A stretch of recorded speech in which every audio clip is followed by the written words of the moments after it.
Bom dia a todos. Nossa aula de hoje é sobre segurança do paciente. A segurança do paciente é um assunto que vem sido focado em todas as instituições hospitalares e instituições de saúde com grande importância nas últimas décadas.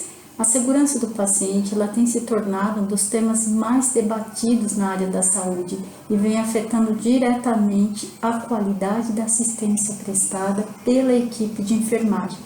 Aliás, a segurança do paciente, ela representa um dos maiores desafios para a excelência da qualidade, quando qualquer instituição, qualquer serviço de saúde busca por qualidade com excelência, uma vez que as condições de trabalho podem comprometer a qualidade do cuidado prestado por todos os profissionais, não só em um determinado lugar, mas em todo o país, principalmente na rede pública de saúde.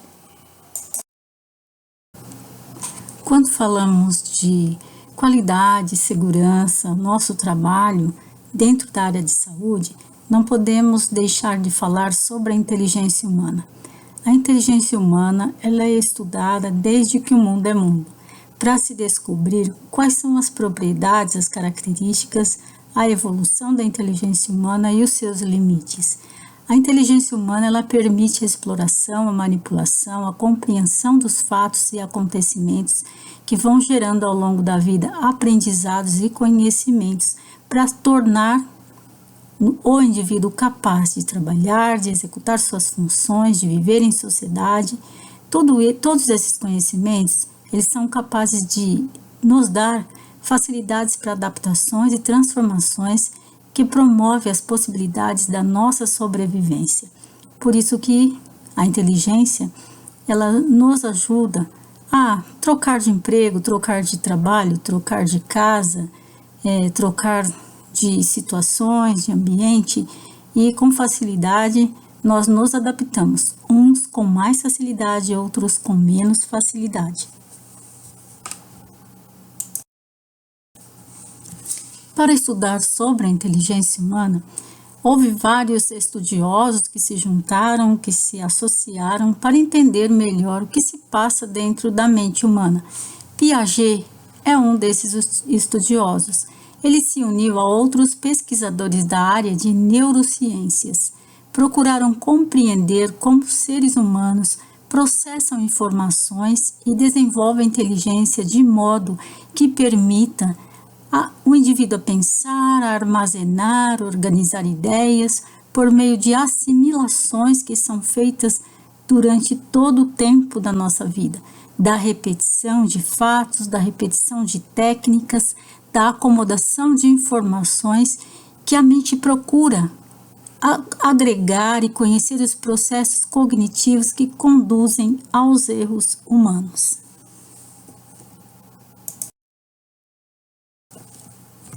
Piaget sempre acreditou que o principal objetivo da inteligência humana é ajudar as pessoas em sua ambientação, ao meio em que vivemos.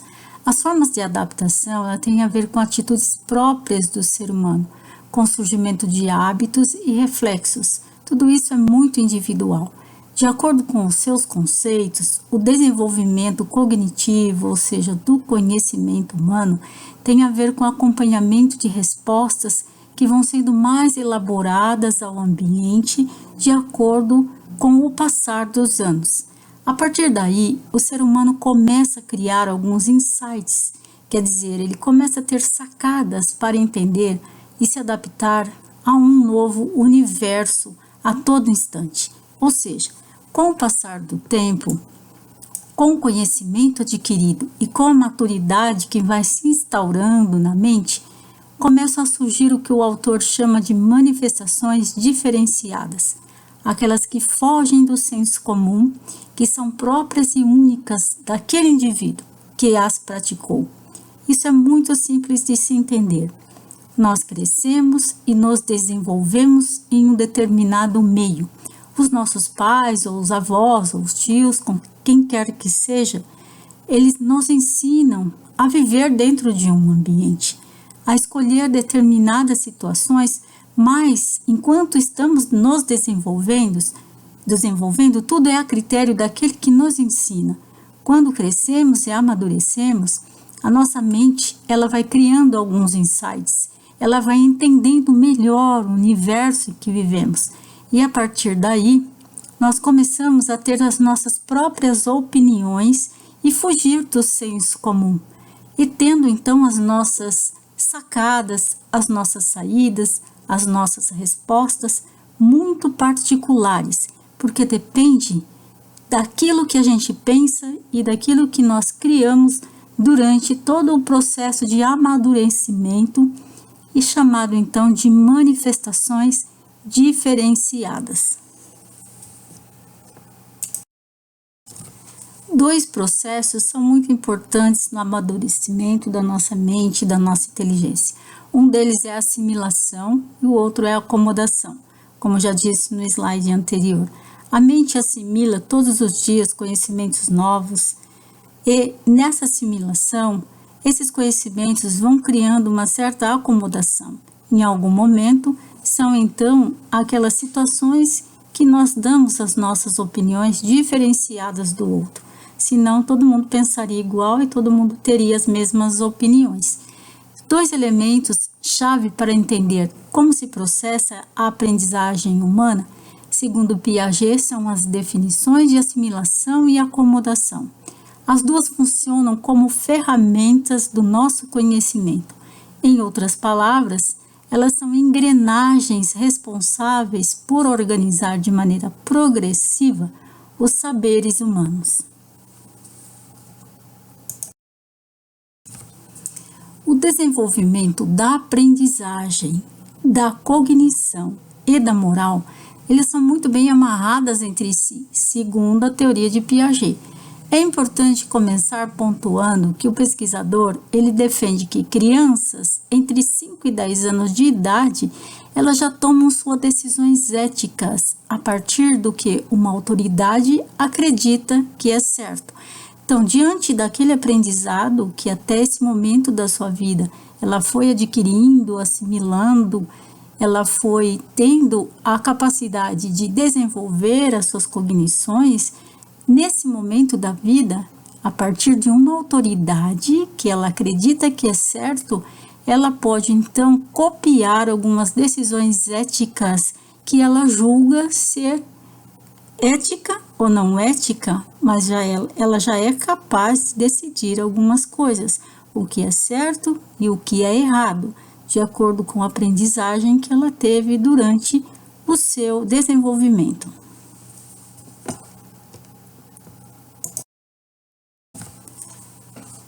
Quanto à autonomia, a criança depois dos 10 anos, ela já começa a última fase do desenvolvimento da moral. Ela já é capaz de ter a sua autonomia e tomar algumas decisões de acordo com aquilo que ela já aprendeu durante esse tempo de vida. A partir do início da adolescência, o respeito às normas de conduta é feito através de acordo entre responsáveis e jovens. Mas se passamos uma vida de desenvolvimento, aprendendo o que é ético, o que é moral, e a nossa mente é capaz, em algumas fases já de 10 anos ou mais, de ter autonomia, de saber o que é moral. Por que nós erramos tanto? Por que o ser humano comete alguns erros? É isso que a gente vai começar a pensar daqui para frente no decorrer da aula. Nas últimas décadas, os erros humanos começaram a ser temas de pesquisas na área da saúde. O velho conceito conhecido de que errar é humano na área da saúde foi culturalmente atribuído a um mau profissional. O profissional errava, ele era demitido sem ter uma oportunidade de se manifestar ou de mostrar realmente onde estava o erro. Por que aconteceu esse erro? Por que ele cometeu esse determinado erro? Um problema, então, ele não era do sistema, e sim do indivíduo. E aí foi surgindo, então, novas ideias, o interesse em estudar a mente humana e saber por que erramos, principalmente uma área tão perigosa como é a área da saúde, onde tratamos de vidas de pessoas. E o erro, ele foi tomando uma outra conotação. estudando então não só o indivíduo que erra, mas sim o que causou esse erro, o que levou esse indivíduo a cometer determinado erro. Assim, o que se pensava antigamente? Quando apareciam os erros, geralmente a resposta humana era imediatamente encontrar o culpado desse determinado erro e solicitar compensações e retratações, explicações para essa pessoa do porquê ela errou, procurando então assegurar-se de que a falha não ocorreria novamente. Mas os erros humanos, eles podem se repetir e ser cometidos por diferentes pessoas que realizam a mesma atividade, pois possuímos processo similar de cognição. Se a gente voltar um pouquinho os slides, vamos lembrar então da parte lá que fala que nós assimilamos o conhecimento diariamente, o nosso poder de cognição ele é aguçado, todas as horas nós aprendemos alguma coisa, basta querer. E aí, quando de repente aprendemos uma técnica que é um processo repetitivo, eu aprendi de uma forma, você aprendeu de outra forma, outra aprendeu da mesma forma, e os erros, eles acontecem não pelo aquele processo similar de cognição que nós aprendemos uma técnica muito parecida, mas alguma coisa nesse processo de fazer determinado procedimento é que pode ter acontecido algum evento, uma quebra de processo e que levou o indivíduo a cometer então um erro.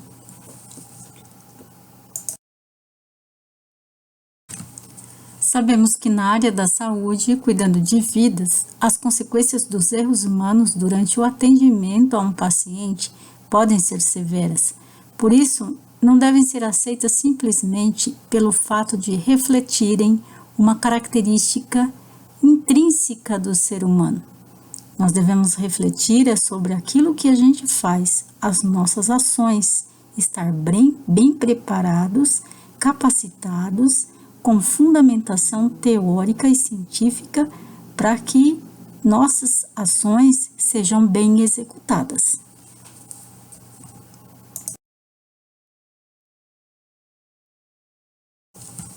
Diante de tudo isso, a cultura de punir os erros fez com que durante muitos anos os erros em saúde não fossem investigados, como questões relacionadas ao sistema de saúde em si.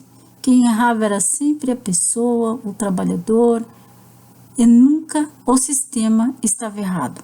A assistência ela é desenvolvida em ambientes dinâmicos e especializados, nos quais ocorrem complexas interações entre pacientes, equipe de trabalho, infraestrutura, processos assistenciais, tecnologias, normas e procedimentos. Enquanto estamos dentro desse ambiente muito dinâmico, cheio de inovações a todo momento, de coisas para aprender, de demandas de trabalho, nós estamos sujeitos a cometer erros. Por isso que dentro de um sistema totalmente complexo, como é o que a gente trabalha dentro dos hospitais, as pessoas têm que prestar muita atenção naquilo que faz, porque um lapso pode ser fatal e podemos então cometer um erro com aquilo que a gente nem imaginava.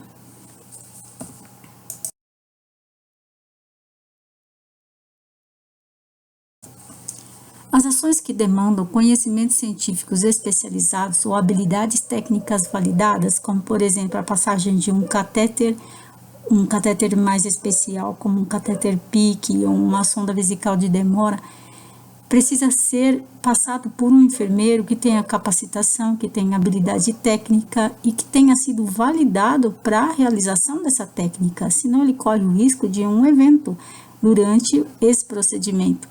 Tudo isso deve ser implementado rapidamente em circunstâncias não planejadas ou controladas pela equipe de saúde. Então, não é esperar que o erro aconteça. As pessoas devem ser preparadas para um determinado procedimento, para uma técnica correta, para quando ela estiver frente ao paciente, esse paciente esteja isento de erro durante o procedimento. Geralmente essas ações elas são bem-sucedidas, embora possam acontecer sim os eventos adversos. É aquele dia que eu levantei com o pé esquerdo, mesmo eu sendo habilitada, sendo capacitada, fazendo isso todos os dias, de repente surge alguma coisa, uma quebra de processo e eu cometo um erro. Um erro, claro que não intencional, mas que mudou todo o objetivo da minha história.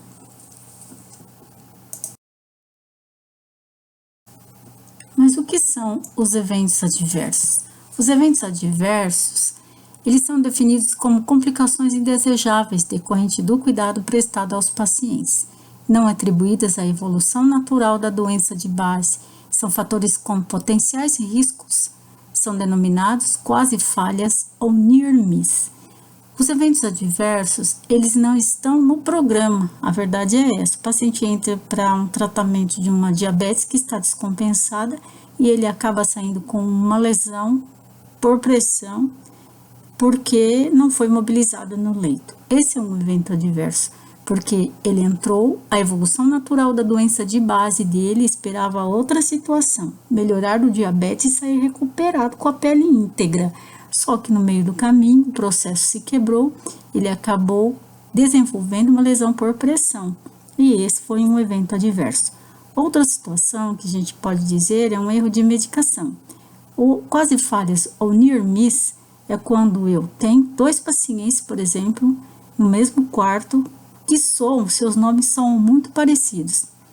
E de repente, eu sem prestar atenção na pulseira ou na prescrição, ou não checando o nome desse paciente, eu vou até o leito e na hora de fazer essa medicação, me dá um insight, uma luz, Deus me ajuda e eu não faço esse medicamento. Isso é uma quase falha ou near miss.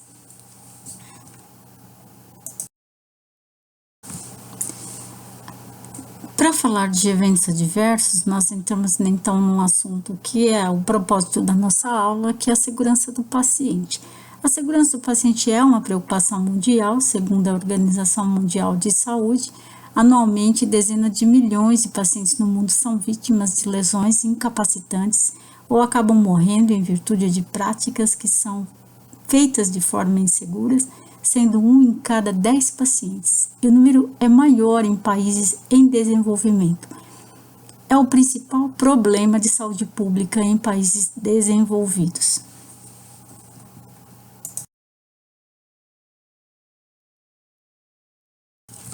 Notem a gravidade da situação. Esse é um estudo recente que foi feito e que levantou as condições mais frequentes, mas que nem sempre levam ao óbito, mas provocam eventos graves nos pacientes. Lesão por pressão é um evento grave? Sim, é um evento grave. Pode manter esse paciente muito mais tempo internado, o risco de infecção é muito grande, o gasto com a permanência desse paciente e todos os recursos que devem ser utilizados para a preservação de outras partes ou tratamento dessa lesão é muito complicado e muito caro. Infecção no local cirúrgico é muito grave, porque aí foi uma técnica errada na hora da cirurgia, ou um acompanhamento que não foi adequado, um curativo inadequado, uma higienização do local que não foi feita devidamente, trombose venosa profunda ou embolia pulmonar. Por isso que a maioria dos pacientes hoje, que vão ficar muito tempo acamado, eles já entram com um método profilático para evitar a trombose. Porque muito deitado e sem mobilização, sem poder andar, deambular, com muita facilidade ele pode fazer uma trombose. Infecção urinária associada ao uso de sonda vesical. O paciente está de sonda vesical e se esquecem de fazer a higiene íntima, que é feita pelo menos a cada plantão, se esse paciente está de sonda. Desprezar essa urina e esvaziar a bolsa coletora é um ato muito importante. É abrir aquela parte da extremidade para esvaziar o conteúdo que está na bolsa. Precisa urgentemente de fazer uma desinfecção naquela conexão onde essa urina é desprezada com álcool 70. Porque a infecção urinária ela pode ser ascendente, descendente, transversa, e a higiene íntima ela é muito importante, tanto no homem quanto na mulher, abrindo toda a parte íntima, higienizando adequadamente com água e sabão, secando para que não fique úmida, para que não provoque a proliferação de fungos também no local. Fraturas ou lesões decorrentes de quedas ou traumatismos dentro do hospital. É aquele paciente com alto risco, que é um idoso, ou já tem uma deambulação dificultosa, ou ele já traz na história algum déficit motor, isso não foi visto, ou simplesmente a grade do leito não é levantada e esse paciente fica sozinho e o risco de queda é muito grande. Essas quedas podem originar fraturas graves e o custo para esse paciente é muito grande. É o custo de vida e o custo do tempo de internação que ele tem que ficar dentro do hospital com risco de adquirir infecções também. As infecções relacionadas ao uso de catéter venoso central. Isso é muito importante a gente pensar que a infecção de corrente sanguínea ela é um indicador muito importante porque um paciente com infecção de corrente sanguínea ele acaba tendo outro tipo de infecção que pode evoluir para um sepsis e esse paciente acabar indo até a óbito dentro de uma unidade complexa como é uma UTI, prolongando o tempo de internação quando esse paciente não vai para um extremo que é o óbito. Então, todas essas práticas, todos esses procedimentos, toda essa rotina, né, que a gente vivencia todos os dias, pode levar o paciente a ter uma complexidade muito grande na sua internação e esse paciente pode não evoluir para óbito, mas ele sai com uma incapacitação, ele pode ficar muito mais tempo internado, prolonga o tempo de sofrimento, de dor desse paciente e dos custos hospitalares também.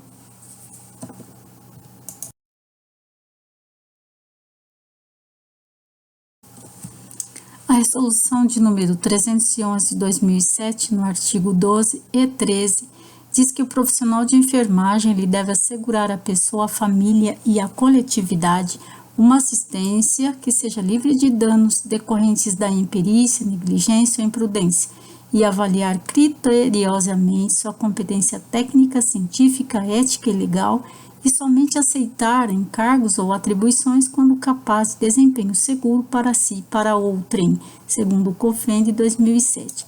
Isso nada mais é do que ser coerente e ter bom senso naquilo que faz. Se eu não tenho competência para determinada situação ou para encarar determinado procedimento, eu tenho que ser muito verdadeiro, né, comigo mesma e pensar, eu nunca fiz, eu preciso de uma prática, de uma validação, eu preciso de maior conhecimento para executar determinado procedimento. Entra então naquelas 3 palavrinhas-chave que nós já estudamos em outra aula, vocês fizeram até exercício sobre isso, que é imperícia, negligência ou imprudência.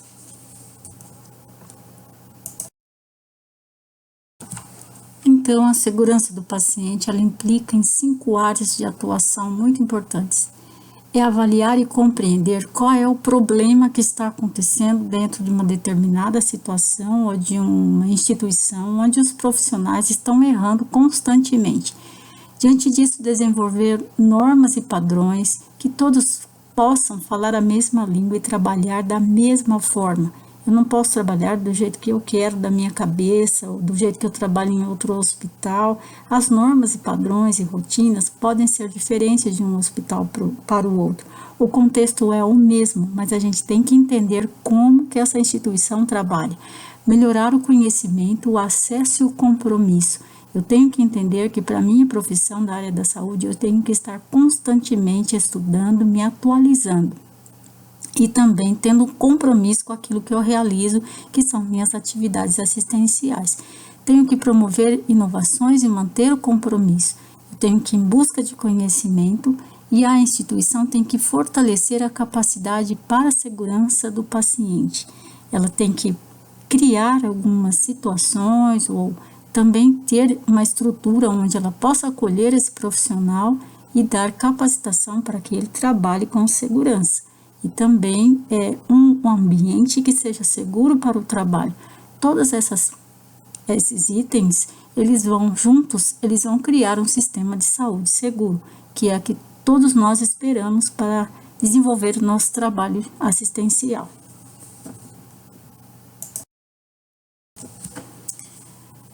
Temos algumas estratégias para a segurança do paciente. Os erros relacionados ao cuidado da saúde, além de acarretar sofrimento ao paciente, ele também tem as consequências na família dessa pessoa. Provocam prejuízos financeiros, prolongam as internações e acabam tirando essa pessoa do seu vínculo social. É difícil justificar um erro, mas não se justifica a falta de ação ou falhas nos processos de cuidado aos pacientes que podem ser evitadas. O que as instituições hoje preconizam diante das acreditações nacionais e internacionais é manter um padrão de atendimento, uma excelência de atendimento para que todos os profissionais trabalhem da mesma forma, tenham condições de trabalho, tenham um ambiente propício, eles tenham habilidades técnicas, capacitações permanentes, com uma educação que seja efetiva dentro das instituições e que possam treinar esses funcionários para que eles não cometam erros, porque são muitos protocolos assistenciais, protocolos clínicos, e essas pessoas que trabalham dentro da assistência, elas precisam conhecer todos esses processos para que não cometam erros, para que tragam segurança nas ações que são praticadas com o paciente, e assim não atrapalhem nem a vida dessas pessoas que vêm buscar uma melhoria num processo de internação e não saírem prejudicadas, tanto elas quanto a família.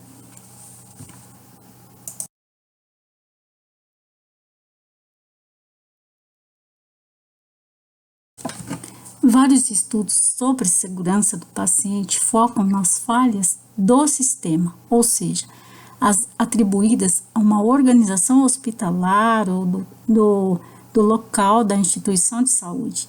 Melhorou-se a tecnologia, porém os pacientes, eles estão cada vez mais graves.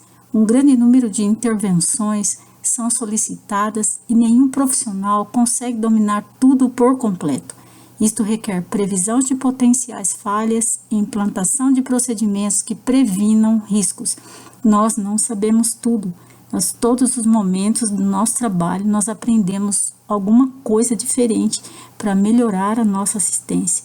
Então, precisam-se prevenir as potenciais falhas para que haja menos riscos e menos eventos graves aos pacientes.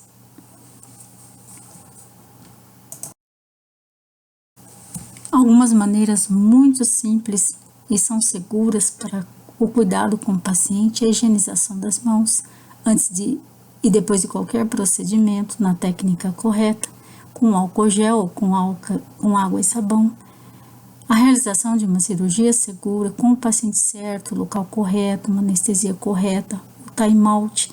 O time-out é quando o paciente está dentro da sala cirúrgica e ainda não está sob efeito anestésico, onde todos os profissionais eles se apresentam, informam o paciente sobre a cirurgia que será realizada e todos os equipamentos, todos os procedimentos que serão feitos com esse paciente, eles são checados antes da indução anestésica. Temos então o check-in, que é quando o paciente está indo para o centro cirúrgico, onde são conferidas todas as documentações, os termos de consentimento e todos os documentos que são inerentes àquela cirurgia, o time-out, que é esse processo que eu acabei de falar, e o check-out, que é quando esse paciente está saindo do centro cirúrgico após sua cirurgia e ele vai para a recuperação anestésica. Em todas essas fases do processo cirúrgico, esse paciente tem que ser muito bem avaliado e todos os profissionais devem checar todas as documentações e tudo o que está acontecendo com esse paciente durante o procedimento e após o procedimento. A segurança na administração do medicamento, garantindo pelo menos os 9 certos, que a gente vai dizer agora no próximo slide, é muito importante. Essas são algumas medidas seguras para se evitar erros diante do paciente. Falando especialmente da medicação segura, frente ao paciente, é importante que chequem se esse paciente é o certo. A medicação é a correta, está na miligramagem certa, foi diluída de forma correta, aliás. Existe alguma compatibilidade medicamentosa, onde o paciente referiu, ou no sistema ele está mostrando para você, ou na mesma prescrição, que pode ser que algumas prescrições elas já trazem essa informação. A orientação ao paciente foi feita, qual é o medicamento que ele vai receber, por que ele está recebendo esse medicamento.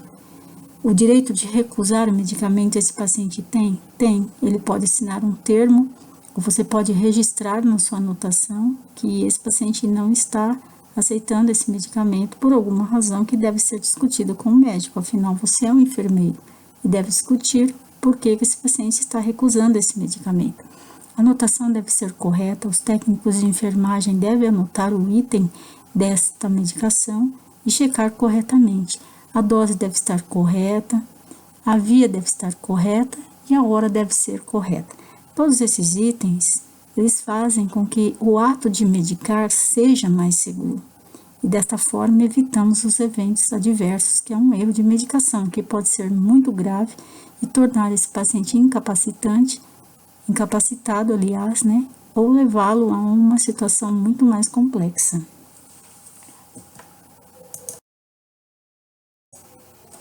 É muito importante a identificação do paciente, chegar à beira-leito, conferir pulseira com prescrição, perguntar ao paciente seu nome correto, a data de nascimento, para ter certeza que aquela medicação está sendo feita no paciente correto. A segurança na administração de medicamentos envolve várias fases, então, desde a checagem do paciente correto até a checagem da diluição, das miligramagens, a via que será administrada para que seja feita corretamente. A segurança para a administração dos hemoderivados, que são as bolsas de sangue, que são as hemácias e o plasma e outros derivados, devem ser feitas dupla checagem, para que haja a comprovação de que é o paciente correto. Soluções concentradas de eletrólitos com potássio, com glicose a 50% e outros tipos de eletrólitos devem ser feitos com dupla checagem. A NPT, que é a nutrição parenteral total, deve ser feito enfermeiro com enfermeiro, checando a formulação, checando o paciente, a via de administração, o tempo de validade da bolsa e também um aspecto geral dessa solução que será infundida, olhando principalmente a osmolaridade, porque tem bolsas que têm que ser feitas em catéter central e outras em catéter periférico. A infusão de fármacos nos locais corretos, nos catéteres, observando os sinais flogísticos na inserção do catéter, os curativos, a validade desses curativos e se o paciente não está tendo nenhuma manifestação clínica relacionada a uma infecção por estar mantendo esse catéter.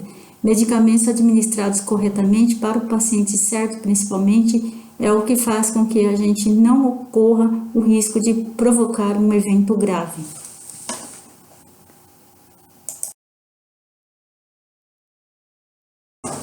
A comunicação do paciente é essencial, ela deve ser de forma segura. Temos dois tipos de comunicação, até mais, que é a verbal, a não verbal, a escrita. A verbal é através da passagem de plantão. A cada término de plantão, um profissional passa esse plantão do paciente para o outro. Tem que ser com todos os requisitos necessários, desde o seu nome, identificação, o leito, o diagnóstico, todo o estado clínico do paciente e a sua evolução durante o tempo de plantão. A passagem de plantão, ela requer que esses profissionais sejam capacitados, tem que ser feito em termos técnicos e que tenham uma linguagem única para que todos os profissionais de outras áreas consigam entender também. A prescrição médica tem que ser muito bem elaborada, com todos os itens muito bem escritos e descritos por ele. Por exemplo, um medicamento tem que ter lá o que é o medicamento, qual o medicamento, ele tem que ter a miligramagem, a via de administração, a apresentação desse medicamento, de que forma ele quer que faça a diluição, em quanto tempo para correr essa medicação e qual o intervalo, de 8 de 12 em 12, a cada um dia, a cada 2 dias, dependendo do medicamento. A evolução de enfermagem ela é feita a cada 24 horas, é feita pelo enfermeiro a partir do seu exame clínico diário, beira-leito, das suas auscultas, que compõem o exame clínico, e ele compõe também a sistematização da assistência de enfermagem, que inclui também a prescrição de enfermagem, que deve ser de forma adequada, como vocês fizeram agora na prática do exercício, sempre com horários. O prontuário ele pode ser tanto eletrônico quanto de papel, o que importa é que todos os dados sejam coerentes e sejam seguramente descritos para que todos tenham acesso, inclusive o paciente, porque é um documento que serve para algumas questões jurídicas e de auditoria hospitalar.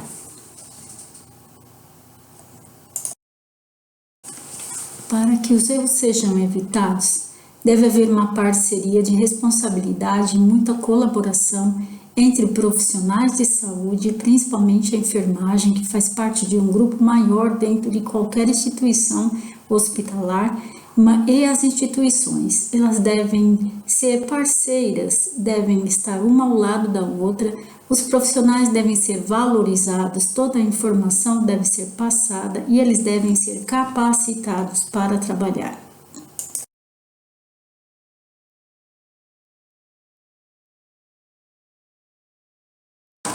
É muito importante que os erros sejam informados, que haja notificação de erros, que os erros tragam aprendizados para que posteriormente não se erre mais, que melhore o cuidado ao paciente a cada dia mais, que diminua os erros e os eventos adversos e que todos trabalhem com responsabilidade e qualidade.